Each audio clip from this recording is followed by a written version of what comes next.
मन में विनम्रता का भाव, जीवन की प्रत्येक अनुभूति का चिंतन, चित्त की चंचलता की संयमित साधना, जीवन के अनित्यता की समझ निब्बाण के रास्ते खोल देती है। आज की बात। आज की बात। स्वागत। आप जानते हैं कि आज की बात में हम लोग बुद्ध वचनों के हवाले से जो मार्गदर्शन हमारे जीवन के लिए आता है उसे हम अपने पक्ष में समझने का प्रयास करते हैं। इसी कड़ी में हमने पिछली बार देखा कि यहाँ हमारी ऐसी कोई चीज़ नहीं, जो कुछ हमारे पास आता है वो सिर्फ हेतु और प्रत्ययों के कारण आता है, और जब ये हेतु खत्म हो जाता है, इसके प्रत्यय समाप्त हो जाते हैं, तो ये चीज़ें हमसे दूर चली जाती हैं। इसका दूसरा मतलब ये होता है कि हम यहाँ अपना कह सके ऐसी कोई चीज़ नहीं होती। तो फिर क्या होता है?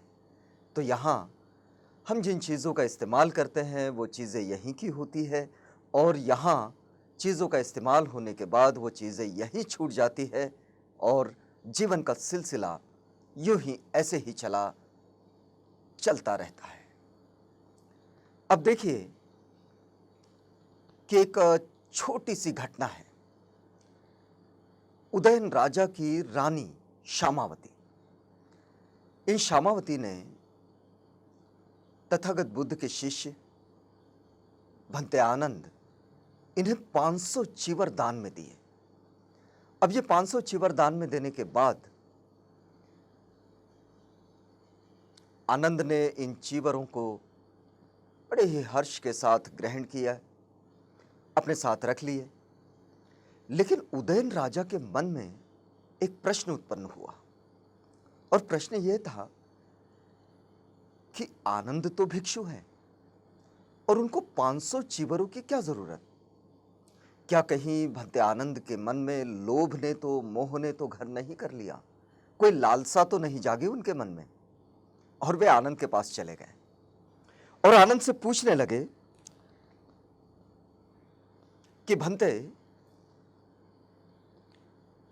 500 चीवर आपने एक साथ ग्रहण किए, आप इन चीवरों का क्या करने वाले हैं? तो भंते आनंद ने कहा, बड़े ही हर्ष के साथ उनको उत्तर दिया कि हे राजा, बहुत से भिक्षु ऐसे हैं जिनके पास चीवर नहीं है, या तो फिर उनके चीवर फट गए हैं। मैं ये चीवर उन सब में बांट दूंगा। तो फिर राजा ने प्रश्न किया कि वो जो उनके फटे हुए चीवर है उनका क्या करोगे? तो आनंद ने उत्तर दिया कि हम उनकी चादरें बनाएंगे। तो राजा ने फिर प्रश्न किया, फिर उन चादरों का क्या करोगे? तो उन्होंने कहा, भाई हम उन चादरों का जो इस्तेमाल है वो तकिया के गिलाफ बनाने में उसका इस्तेमाल करेंगे। तो फिर राजा का प्रश्न था कि फिर पुराने गिलाफों का क्या करोगे? तो आनंद ने कहा कि उनको हम फर्श पर बिछाने के लिए उनका इस्तेमाल करेंगे। तो फिर राजा के मन में फिर प्रश्न आया कि वो जो बिछाए थे पहले से है, उन पुराने बिछायतों का क्या करोगे? तो आनंद ने कहा, हम उनका उपयोग पायदान के लिए करेंगे। तो फिर पुराने पायदानों का क्या करोगे? राजा का प्रश्न रहा। तो आनंद ने उत्तर दिया कि हम उन्हें फर्श के लिए झाड़न के रूप में इस्तेमाल करेंगे। अब देखिए, और फिर राजा फिर से पूछने लगे कि फिर वो पुरानी जो झाड़न है उनका आप क्या करोगे? तो उन्होंने कहा, महाराज, हम उनके टुकड़े टुकड़े करेंगे और झाड़नों को घर की दीवारों के पलस्तर में इस्तेमाल करेंगे।